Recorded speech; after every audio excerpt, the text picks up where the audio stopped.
Today I will show you a horror mystery film from 2018, titled The Possession of Hannah Grace. Spoilers ahead. Watch out and take care. Inside an abandoned church, a girl is restrained on a bed.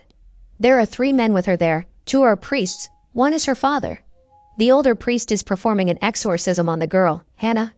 He comes closer to see if she's still breathing and she awakens, the demon controlling her body. The other priest sprays her with holy water, as the older one continues with the exorcism. The girl convulses and her father comes closer begging her to fight. The demon pretends it's the girl for a moment, changing its eyes to her eye color, but laughs as it tricks the father. It takes control of the older priest as well and flings him across the room, killing him. Then, it starts suffocating the younger priest. Seeing what's happening, the father takes a pillow and kills the girl, which releases the other priest from the hold of the demon. The girl's fingers move. 3 months later, Megan walks into a hospital for a job interview and is immediately joined by Lisa. They can be seen drinking coffee, as Lisa tells Megan that she will be there to help. Next, Megan is walking to the facility with Dr. Lewis, who's explaining her new job to her. He asks her about her issues at her previous job as a cop, but she says she's much better now, saying she can handle the job. They enter an elevator and the doctor says that after a while people get creeped out by the job, their imaginations running wild. She doesn't think that will happen to her. As they're going deeper inside the basement area, he tells her that the night shift can only get in and out of the facility by swiping their security card. He keeps showing her around the facility and takes her to the intake bay, telling her that while on duty she can never leave the premises. After the intake bay she is to take the bodies to the receiving room, where she is to take pictures of them as well as scan their fingerprints. They finally enter the facility's freezers and he welcomes her to the team. The next night, Megan walks into the dark hospital and talks to security in the reception area. One of the guards introduces himself as Dave and welcomes her to the night shift. Megan goes down to the resting home. Later, she's seen working on the computer when the lights go out. She turns them back on when a body arrives at the intake bay. Her and an ambulance worker transfer the body to the receiving area as they talk. Next, she's capturing images of the body, then scanning its fingerprints. She puts the body in the freezer, but Dave jumps out and scares her. He follows her around, apologizing. Later, Megan continues with her work, goes to the restroom, and when she comes back, she has a vision of a man standing in the hallway. Upset, she goes to take some pills, but stops herself. Next, she's seen in AA meeting, sitting next to Lisa, telling the group about the man she saw previously. He was someone she was about to arrest when she was a police officer, but he shot her partner before she did anything. She shares that when she remembers the incident, she wants alcohol and pills. That day, someone wakes her up knocking on her door.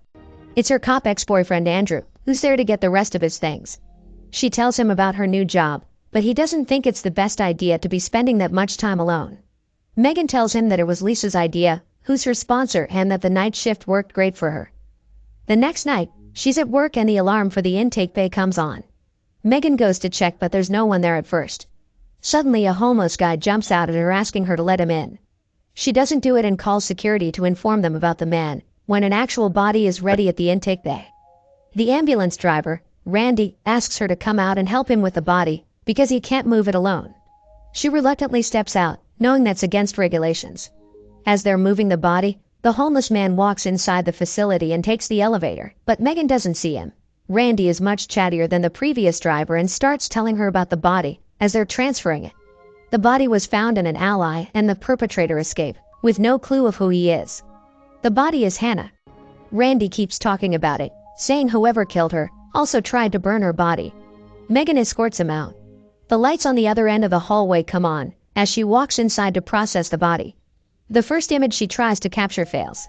She tries again with no result. Megan moves the camera and tries to take another photo when she hurts herself. She decides to move on to the fingerprints. She takes them and starts scanning them in, when the computer fails too. Not sure of what to do, Megan places Hannah's body in the freezer, but as she's pushing it inside, one of the tables starts shaking and a few vials fall down, shattering. She goes to pick them up and cuts her hand. Returning to push the body fully inside the freezer, a drop of her blood falls on it. Still in the freezer room, she dresses her wound and suddenly the freezer door opens. She checks and closes it. Next, she goes to her computer and uses Andrew's password to check on Hannah's case. She prints out her file and goes to check on the body again. The eye color in the file isn't the same one as the body. All of a sudden one fly appears on the body and then a whole swarm of them, frightening Megan. She takes another look, but the flies aren't there anymore. Megan puts Hannah back inside and returns to her computer. Suddenly, she hears a noise and she goes to investigate, only to find out that the body is gone. She takes a step outside and sees someone dragging the corpse away, so she follows. Suddenly, the homeless man attacks her, but she fights him off, and when she goes to grab his knife, he's gone. Leaving the body in the hallway, she calls security and tells them to call the police. Megan runs back to the hallway, but the body isn't there. She walks into the burning room and finds the man getting ready to burn the body, so she tries reasoning with him. Suddenly, security runs in and tackles him, but as they're taking him away, it's clear that it's Hannah's father. He tells Megan to destroy the body, saying that she's not dead. Later, he's arrested and Megan is putting away the body when she hears something strange. She closes the freezer, regardless, and walks away, but the doors open again. Megan is nervous to walk back, though she still takes the body out and opens the bag. Suddenly, her phone rings. It's Andrew checking up on her, but as she turns, the body moves. Megan takes a closer look at it and it exhales. She wraps it up in a panic and leaves the room when Lisa shows up at the door. She tells her that she can find someone to cover her shift, but Megan insists to stay. She tells Lisa that she heard the body exhale, but she tells her that bodies expunging air is a normal thing. Later, they're sitting in her office, talking about the attack and the night her partner got shot, when Dave walks in and tells her there's a cop that wants to talk to her. Lisa and Megan walk out and Dave stays in the facility. The door of the freezer opens again. The cop waiting for her is Andrew. He asks her how she is, but then starts asking her about a bottle of pills that have gone missing from his stuff. She gets angry with him, but before he leaves asks him to help her with something. Megan goes back down at the resting home and grabs Hannah's fingerprints. She gives them to Andrew, says that there's something odd about it and asks him to check it out. Dave plays around in the facility while he waits, but he hears something strange and walks into the freezer room.